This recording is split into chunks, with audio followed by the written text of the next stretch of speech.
kay Maharlika na pakakasuhan siya ng cyber libel sa Amerika.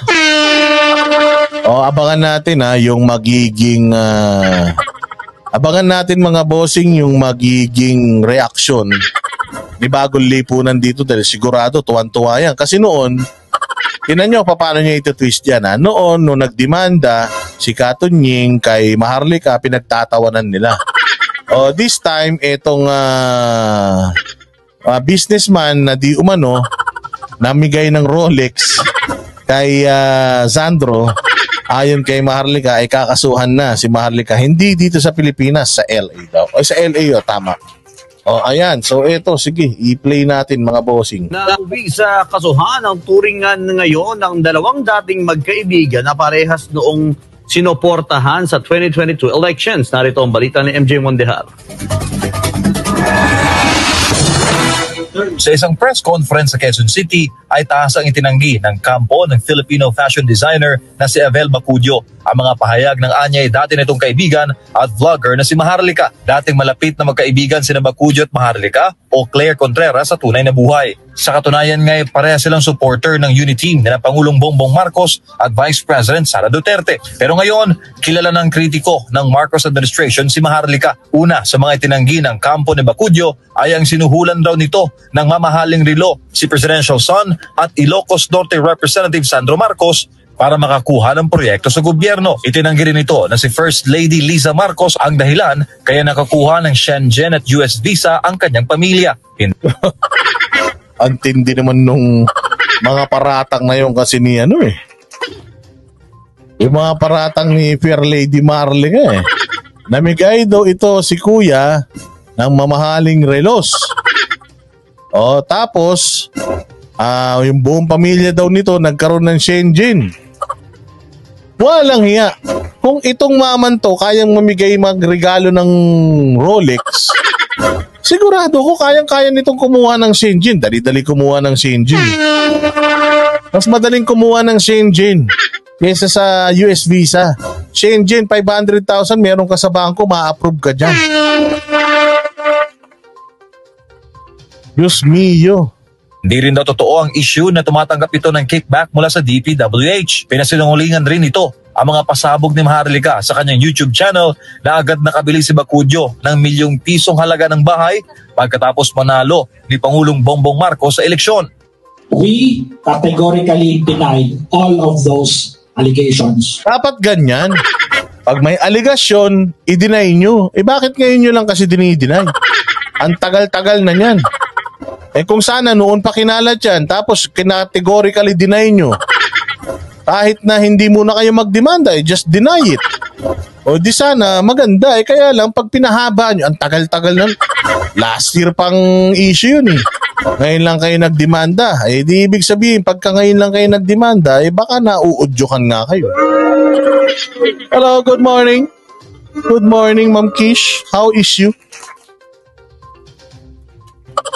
Just me, how are you? How are you? I hope that you are fine today. So, dapat kasi noon pa. Bakit ngayon? At saka ganyan dapat pag inakusahan ka. I categorically deny. Ganyan. Tapos, after ng categorically denial, dapat meron niyang lifestyle check. Di ba? Tapos, siguro patingin mo. Meron bang Shenzhen yung buong pamilya mo? Kasi kung meron Shenzhen yung buong pamilya mo at ngayong panahon lang sila nagkaroon ng Shenzhen na visa, patay ka. Mayroong pinaguhugutan si Maharlika. Pero ito, tanong. Paano nyo papasagutin si Maharlika? Nandito siya. Nandoon siya, nandito kayo. Tapos, dito kayo nagpapamedya, dito nyo dinideny yung kanyang akusasyon. Ang sinabi nyo, maghahabla kayo sa korte sa Amerika. Bakit dito kayo nagpapa-interview sa Pilipinas?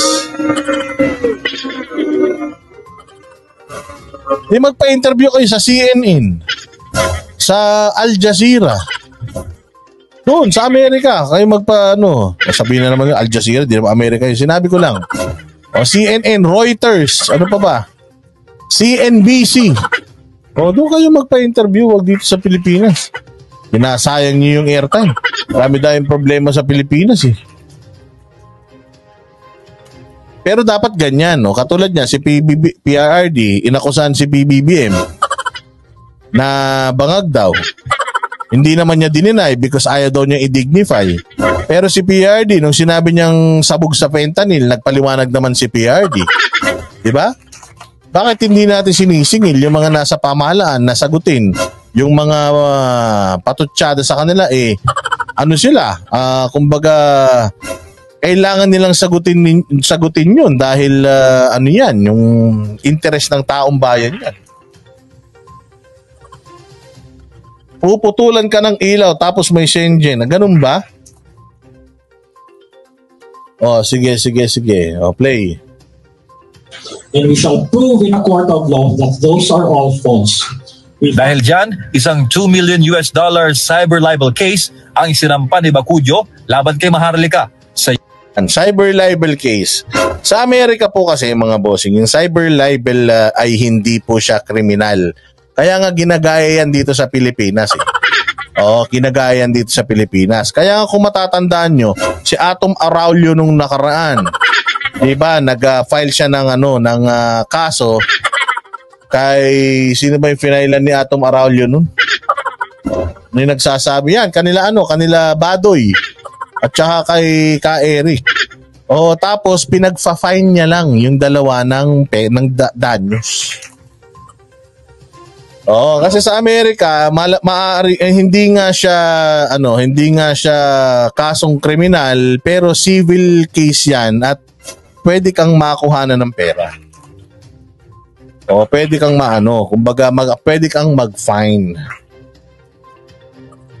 Sabi nga, suntok sa buwan kasi hindi naman violation of international law yung case nila. Diyos ko po, tama. Ingay lang to. These are all for ingay. Parang sinasabi nila, isa sa mga Pilipino ang nagsasabi na chismoso si Maharlika. Therefore, when you destroy the credibility of the messenger, yung mga messages ng messenger will also lose yung credibility. Kumbaga yung kasabihan ni Banat Bay na you can kill the messenger but you can never kill the message. Ganon din dito. Na kapag ka ang isang balita mo ay peke, lahat na ng balita mo ay peke. Ganyan din sa korte, meron kang 100 ebidensya, isa lang dyan yung fabricated, yung tawag dito, yung kredibilidad ng iyong other na mga tawag dyan, other evidences mo, yung credibility nun, mawawala na din yun. So all together, magiging na siyang basura.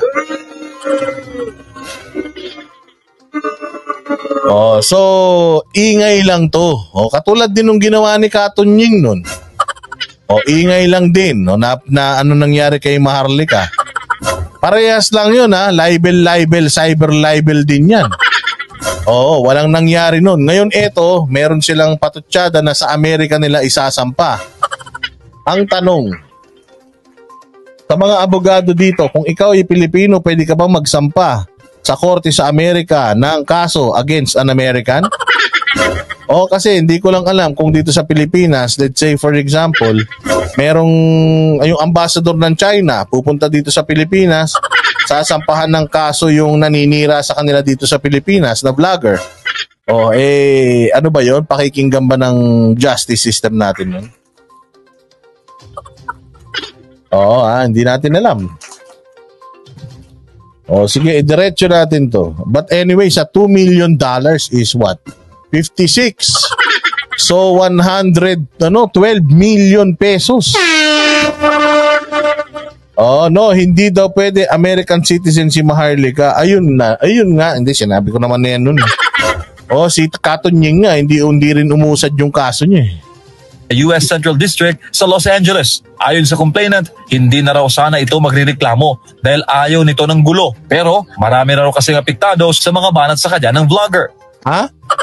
Hindi ka magrereklamo dahil ayaw mo ng gulo? Pero nagbilang ka pa ng ilang buwan bago ka bago ka nagdemanda, tapos ayaw mo ng gulo, nagpapamedya ka pa. Alam mo, sa totoo lang, sir, kung ayaw mo talaga ng gulo, ayaw mo ng clamor, at ayaw mo ng limelight, ginawa mo to ng tahimik. O sana, yung mga abogado mong magagaling, pumunta na kayo kung saang korte, kahit dito sa Zimbabwe, sa Africa, sinampahan nyo ng kaso sa ICC kung gusto nyo. Sinampahan nyo ng kaso si Maharlika nang hindi kayo nagpapa-interview sa media. O mantakin mo. Mantakin mo, ha. Hindi naman kayo mga sikat na tao. Lamang kayo ng balita, tinano nyo pa. Tinaob nyo pa yung balita kay Bea Alonzo tsaka doon sa jowa niya. Umiiyak-iyak pa sila nung proposal, yung pala maghihiwalay din.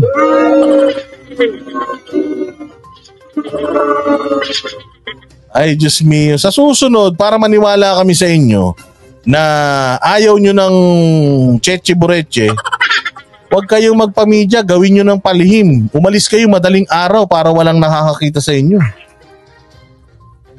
Style nyo, bulok. Pwede ba yun? Ayaw nyo ng clamor, ayaw nyo ng gulo, ayaw nyo ng issue, tapos nagpamedya pa kayo? Siyempre medyo nakakalungkot kasi sabi nga niya BFF, so nakakalungkot, pero ako naman sabi nga ng aking pamilya, yung aking sister, yung parang ipagdasal na lang natin. Kaya lang medyo ngayon may mga naapektuhan tao na hindi dapat kasama dito. Hindi sila magdemanda. Kung sa tingin mo sila yung naapektuhan, ikaw hindi, bakit ikaw yung nagdidemanda? Eh di sabi mo, di kayo pala yung nasaktan. Style nyo. Pasikat din kayo pare-parehas. Sabihin nyo, it's an opportunity, it's your time to shine, syempre. Meron siyang di ba, yung clothing line. Syempre, this is a free marketing.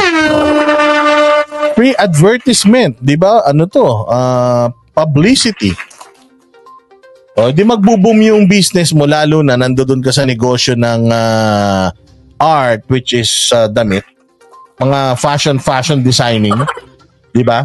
Na parang nadadamay sila. Siyempre, of course, the first family is nadadamay. Nanindigan naman si Bacudio na tulad, nadadamay yung first family. So concerned ka na nadadamay yung first family, bakit hindi yung first family magdemanda kay Maharlika? Bakit ikaw? Unless inutusan ka nila na since private ka, we cannot file a case against Maharlika because we are still in office. So why not, since fake news ka naman niya according to you, so why not you file a case against him?